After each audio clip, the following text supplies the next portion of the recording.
Well, hello everyone, welcome to the ReaN podcast. Apologies for last week's non-showing, but I promise you this one we will get into it. So, as I'm recording this on the 11th of August 2018, NASA will have launched a rocket for a trip to touch the sun on its surface. Now, I don't know if anything like this has ever been done before, but it's pretty amazing. Just to touch that sun is incredible, because if you think of it, the sun is far out, giving us light every day, and obviously it gives us heat as well. But I'm so fascinated to see what results they could bring out, and I just cannot wait to see what results come back as.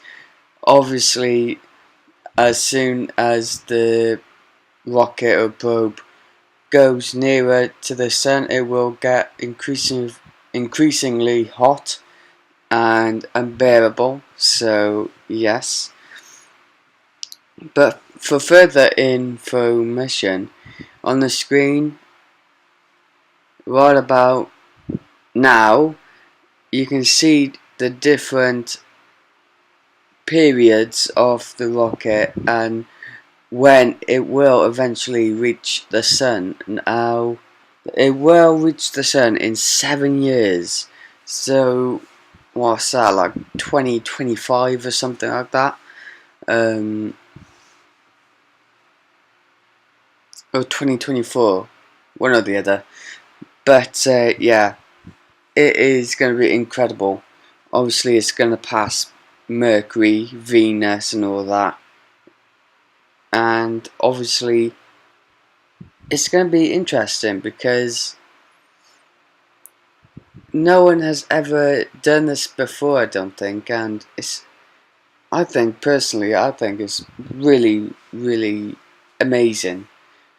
Obviously, 5 billion years from now, the sun will expand, engulfing Earth, Mercury, Venus, and I think it will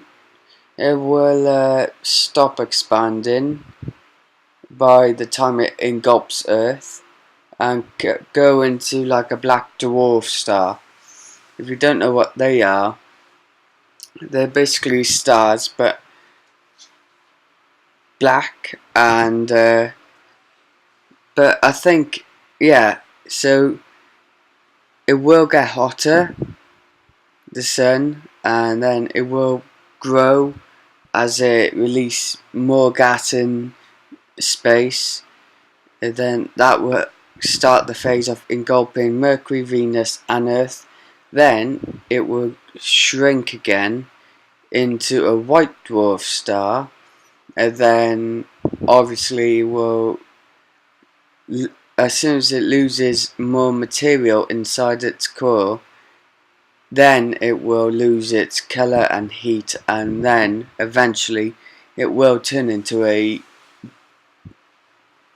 like a black dwarf star, and that gives out zero light, of course. And obviously it is interesting, but obviously the Earth itself has been aging ever since, and obviously the whole how the Earth was made is quite simple, in fact.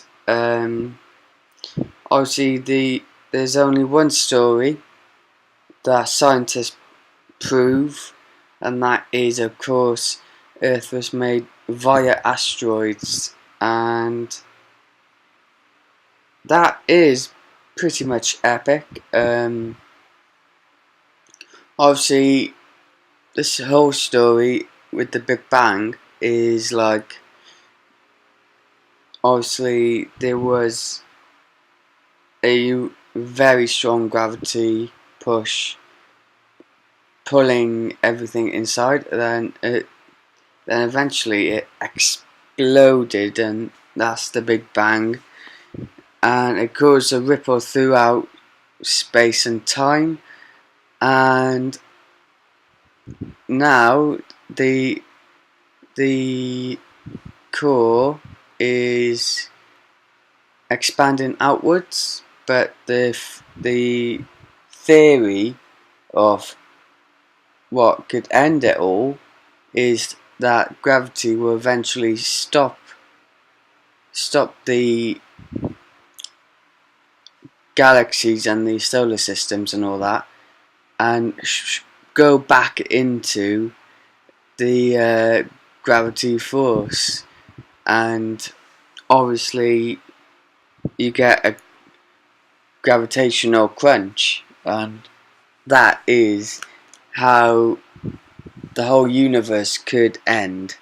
But another theory of that is that they could just continue to expand outwards, and in the night sky you can see all the stars, but you won't see them anymore if they continue to reach outwards and into emptiness, basically.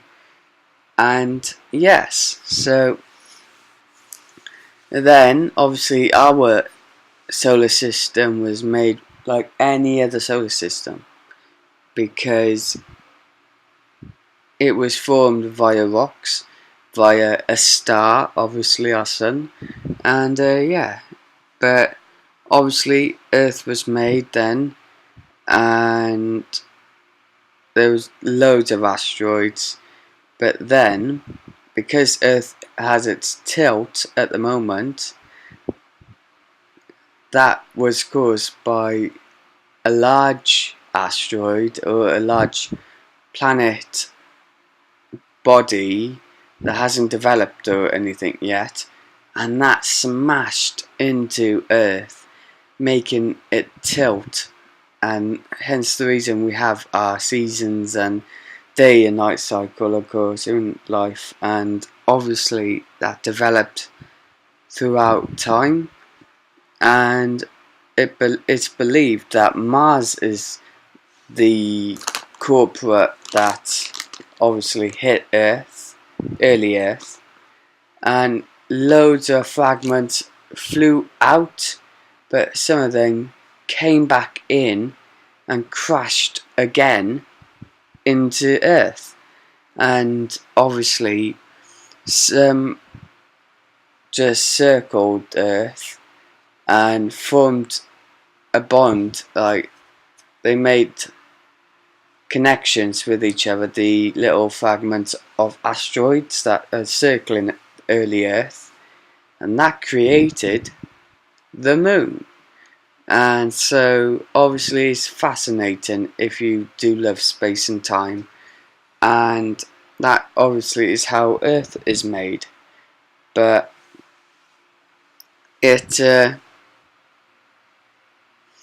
interesting how, because space and time is the only thing I really loved to know about.